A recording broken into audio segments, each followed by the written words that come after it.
Fair warning, this true story involves some of the craziest material I've covered in any of my videos so far. The events that have taken place in the Nahanni Valley, also known as the Valley of Headless Men, are so insane that some people probably won't even believe me when I cover them here. Yet every single unexplainable event I'm going to cover in this story really did happen. If you're not convinced after this video, Google it. You'll be shocked. So, with that warning out of the way, let's dive in.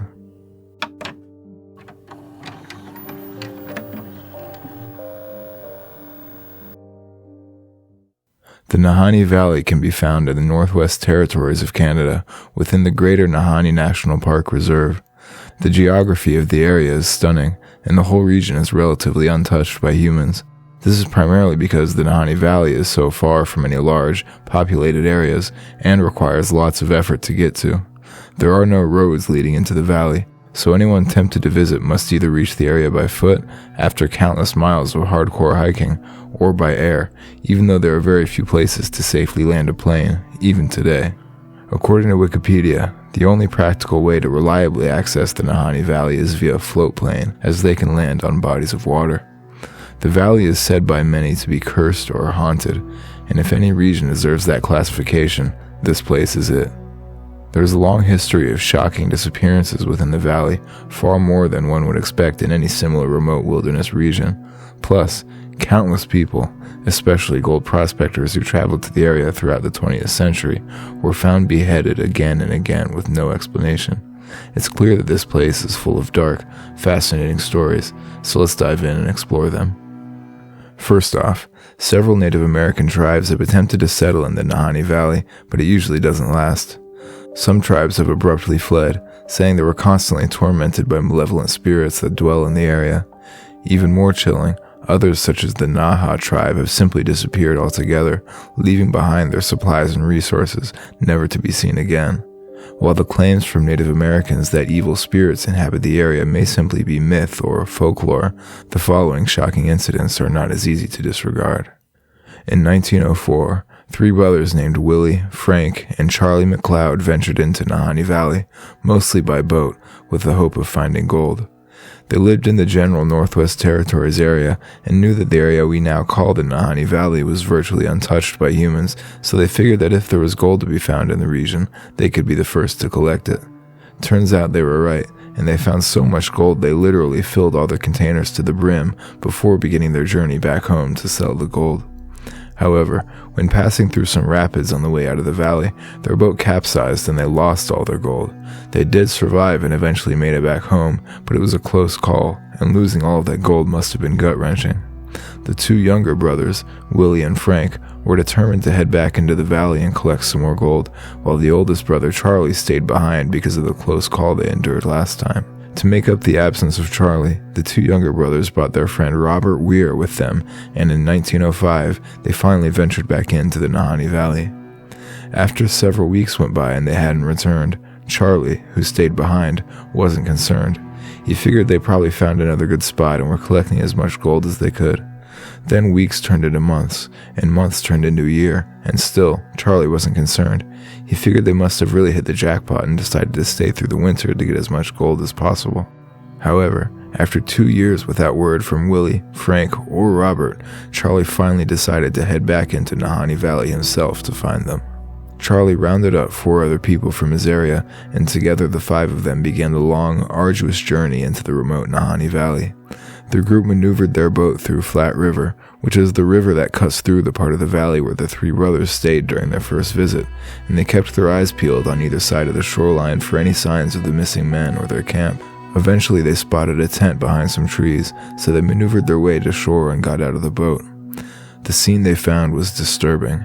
Outside the tent was a headless corpse. Whoever's body this was, it looked like they were ambushed by surprise because the body was positioned in such a way that the man's arm was outstretched towards a rifle that was propped up against a tree right next to him. When the 5 men got even closer to the tent, they found a second body. The corpse was half in the tent and half out, as if he was startled in his sleep and tried to rush out of the tent. This corpse was also missing its head. Based on some personal effects found with the bodies, they were able to confirm that these 2 corpses were Charlie's brothers, Willie and Frank. The 5 men combed the surrounding area, but no sign of the third man, Robert, was found. Interestingly, no gold was found anywhere in the area. Several months later, a little ways down the river, a skeleton was found that was attributed to Robert Weir. No one knows exactly what happened to these 3 men, but it's clear that they were attacked in some way by someone or something. A few years later, in 1913, a gold prospector named Martin Jorgensen decided to make the dangerous journey into Nahanni Valley all on his own in search of gold. Jorgensen traveled up Flat River, which is the same river that the McLeod brothers traveled on, and he ended up many miles upstream from the spot at which the McLeod's headless corpses were discovered. Jorgensen found a suitable spot and actually built himself a small cabin to live in through the winter as he panned for gold. Before he began his journey into Nahanni Valley, Jorgensen had made a plan with his gold prospecting partners that if he found a good amount of gold during his solo stay in the valley, he'd send word back to his partners, who would then meet up with him in the valley during the summer so they could all acquire gold together. Apparently, Jorgensen was doing well on his own, because he did send word back to his partners that he was finding plenty of gold in the valley, so his partners were very eager to meet up with him once the summer rolled around. Jorgensen's partners traveled into the valley as planned on the agreed-upon date, but Jorgensen never arrived at the meeting spot. His partners camped out and waited a few days, but Jorgensen never showed up. Worried, they decided to travel up Flat River further into Nahanni Valley to see if they could find Jorgensen or his camp. Eventually, they did find his cabin, or at least what was left of it. Jorgensen's cabin had been completely burned to the ground, and as his partners approached, they found Jorgensen's headless body burnt to a crisp right at the entrance of his cabin. His head was never located, and, just like the McLeod brothers, his gold was gone. At this point, it's hard to deny that someone or something is decapitating men in Nahanni Valley.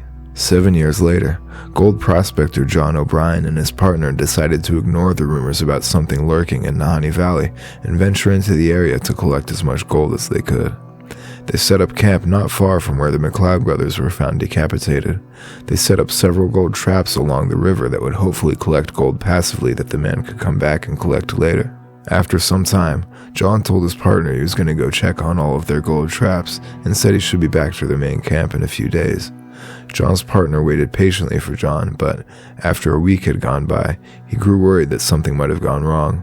He then ventured out in search of John by walking upstream and following the river. Eventually he would find John, who had frozen to death. But the way his body was positioned was bizarre. John was sitting in front of a fire pit, as if he was just relaxing in front of a fire when he suddenly froze. Nothing on his face even indicated discomfort. John still looked like he was sitting there enjoying the fire. It looked like he didn't even have time to react to what happened, as if he was flash frozen out of nowhere. He was even still holding the matchbook in his hand when his partner found his frozen corpse sitting there in front of the fire pit. 5 years later, in 1926, a hunting party was camping in Nahanni Valley along Flat River. Among this hunting party was a young woman named Annie Lafferty. One morning, the group awoke and realized that Annie was no longer at the camp, and they had no idea where she could have gone. They searched the immediate vicinity and called out for her repeatedly, but they found no sign of her.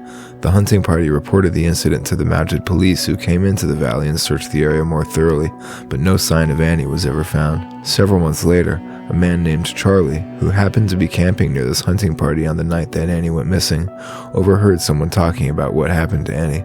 When Charlie heard this, he immediately knew he had to report to the police what he'd seen that night near Flat River. After Charlie had gone to bed that night in Nahanni Valley, at some point during the night he awoke to the sound of rocks periodically falling into Flat River nearby. It was very dark out, but he had some visibility due to the moonlight. As he looked around trying to determine what was causing these small rocks to repeatedly fall into the water, he suddenly spotted something very distressing. He saw a naked, deranged-looking woman running up the adjacent mountainside on all fours, and her feet and hands were knocking various rocks down the hill and into Flat River below, which is why Charlie was hearing the sound of rocks periodically hitting the water. He was obviously taken aback, and as he watched her frantically scramble up this hill, suddenly the woman stopped and turned around, looking right at him. Charlie would say that he was incredibly taken aback by her face. She didn't look like a normal human being.